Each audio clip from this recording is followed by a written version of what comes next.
நல்ல குழந்தை போட்டாங்கப்பா. சரி பாப்பா கொண்டு போய்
தங்கா சுகமாக வாழ்ந்திருப்பீர். இருந்தாலும் தங்கா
தங்கா என் பாதத்தை மனிதபடியால் சுகமாக வாழ்ந்திருப்பீங்க. சரி, ஆனா அந்த அலங்கோலத்துல வந்திருக்கிறீங்களே என்னம்மா விஷயம்? நடந்தது யாவையும் உங்களுக்கு தெரியும். நாங்கள் அறியாதது ஒன்றுமே கிடையாது. அறிந்தாலும் பரவாயில்ல, என்ன நடந்துன்னு சொல்ல மைத்துனா. நரக ரத்னாபுரி கோட்டையை ஆண்டு வரக்கூடிய அறிந்தேன் பூலோக மயனுடைய மருமகனாகிய வாதாபி சூரனால் தேவர்களுக்கெல்லாம் இன்று பெருத்ததோர் விபரீதம் நடந்திருக்கு. எங்களை கொடுத்தது யாரு? போய் சிறையில் அடைத்திருக்கிறார். வரம் கொடுத்தது யாரு? நானே தான். கெஞ்சா போதுல வரத்தை கொடுத்துறது, கடைசியா மச்சாங்கிட்ட வந்துடுறது. கஞ்சா போதையில வரத்தை கொடுத்தாலும் மறுபடியும் வந்துடுற மாதிரி. கஞ்சா போதை மயக்கத்தில் கொடுத்தேன் வரம். என்னவென்று வரம் கொடுத்தாய்? நான் ஒருவருக்கு வரம் கொடுப்பேன் என்றால் அவர்களை அழிப்பதற்கு காலம் நெருங்கி கொண்டிருக்கிறது என்றார். ஓஹோ, அதை போல அவனுடைய அழிவிற்கும் ஒரு முடிவு வந்து விட்டது. ஒரு தாயினுடைய அங்கத்திலோ ஒரு பெண்ணினுடைய யோனின் வழியிலோ பிறக்க முடியாதவன், பிறக்காதவனுடைய கையினால் மட்டுமே அவனுக்கு அழிவு என்று வரத்தை அளித்திருக்கிறேன். என்னையா செய்யறதுக்கு? என்னையா செய்யறது? அதாவது இதுக்கு ஒரே ஒரு வழி இருக்கிறது. எந்த வழி? இமயமலை இமயமலை சாரல் சரி வன்னியாபுரத்துல சரி எப்படி வன்னி மரச்சோலையில் ஆமா ஜம்புகேச முனிவர் சரி தேவர்களை மும்மூர்த்திகளை ஒன்றா பார்க்கணும்னு ரொம்ப நாளா தவ இருக்கிறாரு. பல ஆண்டு காலங்களாக தவம் இருந்து கொண்டிருக்கிறார். ஆமா அதனால அந்த ஜம்புகேச முனிவர் என்ன சென்றா சரி அங்கதான் நமக்கு விமோசனமே கிடைக்கும். விமோசனம் எப்படி என்றால் நம் மும்மூர்த்தி தேவர்களுமே அந்த சூரனிடத்திலே சண்டையிட்டு வலுவிழந்திருக்கிறோம். ஆமா ஜம்புகேஸ்வர முனிவராகப்பட்டவர் பல நூற்றாண்டு காலங்களாக செய்து கொண்டிருக்கிறார் தவம். அவருடைய தவத்தினுடைய வலிமை பலன்களாகப்பட்டது அவரிடத்தில் அப்படியே இருக்கிறது. அந்த தவ வலிமை பலன்களாகப்பட்டதை அவர் பிரயோகித்தார். அந்த வாதாபி சூரனை போல 100 சூரனை அழிக்கலாம். அப்பேற்பட்ட வரத்தின் தவ வலிமை அவரிடத்தில் இருக்கிறது. இன்னும் பல 100 ஆண்டு காலங்களாக செய்த வரத்தினுடைய தவ வலிமையை அவர் பயன்படுத்தவில்லை. அதனால இமயமலை சாரலுக்கு சென்று அந்த ஜம்புகேஸ்வர மகாமுனிவருக்கு நாம் காட்சியை கொடுத்தால் அவரிடத்திலிருந்து நமக்கு விமோச்சனம் கிடைக்கும் சொல்றீங்க. அதனால வழியை காட்டுறேன்.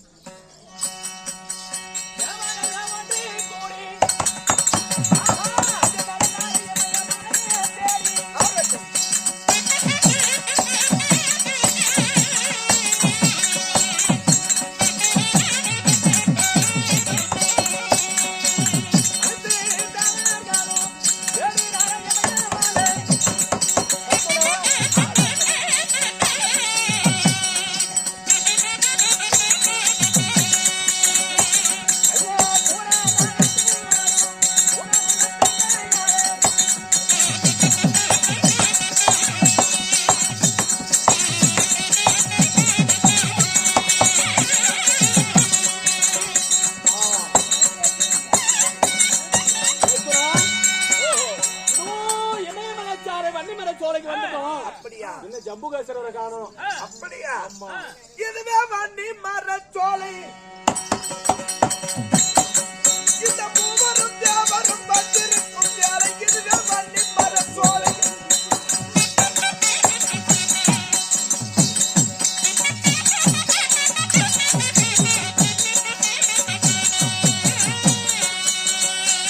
இந்த ஜம்புகேஸ்வரரை காணவில்லை.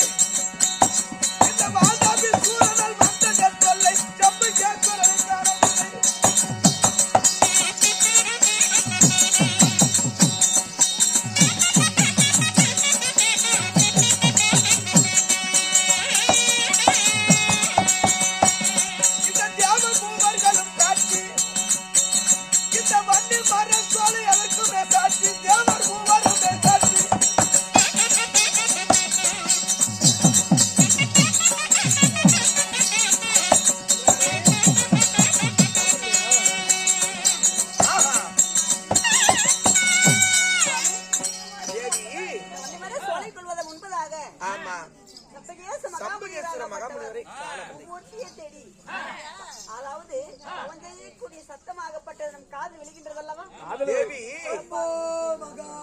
காணவில்லை என்று உரைத்தது உண்டுதான்.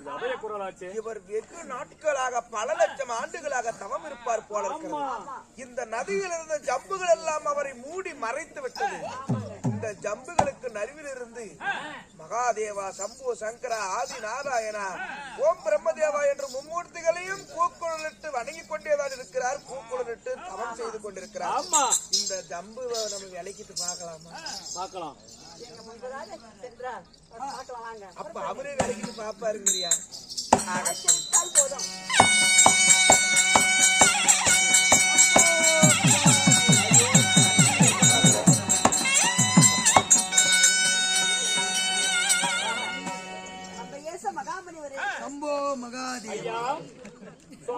தேவர்களை பார்ப்பதற்காக எத்தனை காலமாக தவமா இருந்தார்.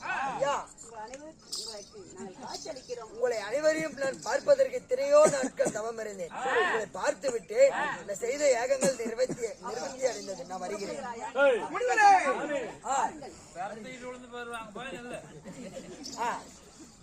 உங்களை நாங்க வந்த காரணம் என்ன தெரியுமா?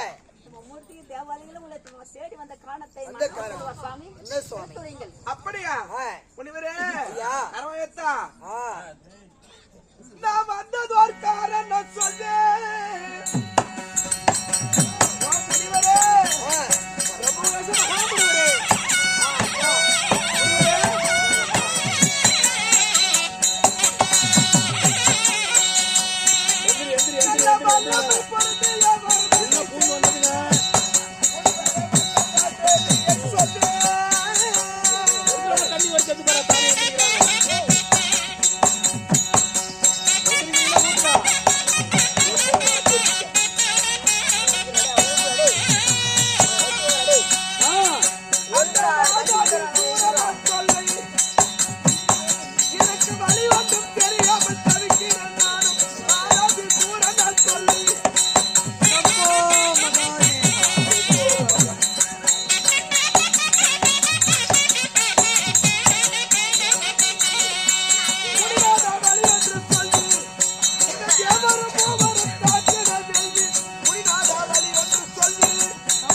அனைவரையும் சிறையிட்டிருக்கிறார். நாங்கள் எல்லாம் உருமாற்றி உங்களை சந்திக்க வந்து உங்களுக்கு காட்சியை தந்திருக்கிறோம். அதனால எங்களை காக்கணும். இதுக்கு எப்படி வழி தெரியுமா? நீங்க செய்திருக்கக்கூடிய தவத்தினுடைய பலன்களை இந்த பலத்தின் வரமாக 60 அடி ஆழம் 30 அடி அகலமாக சதுரகுண்டம் அமைத்திருக்கிறீர்கள். இந்த சதுரகுண்டத்தை யோனி குண்டமாக மாற்றி இதுல யாகத்தை செய்து இந்த உங்களுடைய தவ வலிமையால அவனை அழிக்கக்கூடிய ஒரு சக்தி உள்ள ஒரு வீரபுருஷனை படைத்து ஐயா, இதோ இந்த யாகத்துக்கு தகுந்த பொருட்களை ஏற்படுத்துங்கள். யாகம்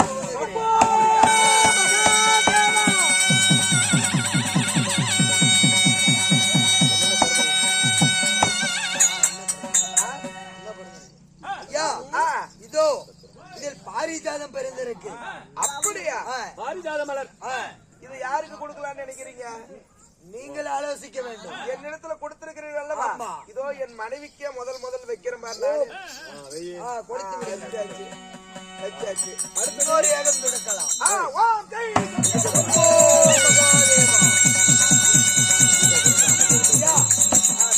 பகவானே, இதோ சங்கு சக்கரம் இரண்டும் பிறந்திருக்கிறது. ஐயா, எங்களிடத்துல என் மைத்திர இடத்துல ஏற்கனவே சங்கு சக்கரம் இருந்துச்சு. பாதாபி சோரம் புடிங்கி வச்சுக்கிட்டா. இப்ப மறுபடியும் மறந்துருக்குதா? அது கூட அவரிடத்துல இருக்கட்டும். மகாமுனிவர் நடத்திய யாகத்தினால் பொன் பொருள் தான் பிறந்து கொண்டே இருக்கிறது. சூழ்நிலை அழிப்பதற்கு எந்த விதமான உயிரினும் பிறக்கவில்லை. தகுந்தவாறு ஏற்பாடு செய்யுங்கள் சாமி. அப்படியா? இதோ இந்த யாகத்தின் அருகாமையில் நிற்க நெற்று கண்ணாகப்பட்டது வேர்வையாக வடிந்து கொண்டிருக்கிறது. ஓடிவிட்டார்கள். யாவர்களும் யாரும் நிற்க முடியவில்லை. இந்த யாக அனலுக்கு இந்த தீச்சுவாலையாகப்பட்டது எரிந்து என்னுடைய நெற்றி கண்ணிலிருந்து வேர்வை வடிந்து கொண்டிருக்கிறது. இதோ என் மனைவி அணிந்திருக்கக்கூடிய பாரிஜாத மலர் இருக்கிறது. இதை உடனே இந்த வேர்வையில நனைத்து இந்த யாகத்திலே போடுகிறேன். அப்பொழுதாவது ஒரு உயிரினம் பிறக்கலாம். ஆகட்டும்.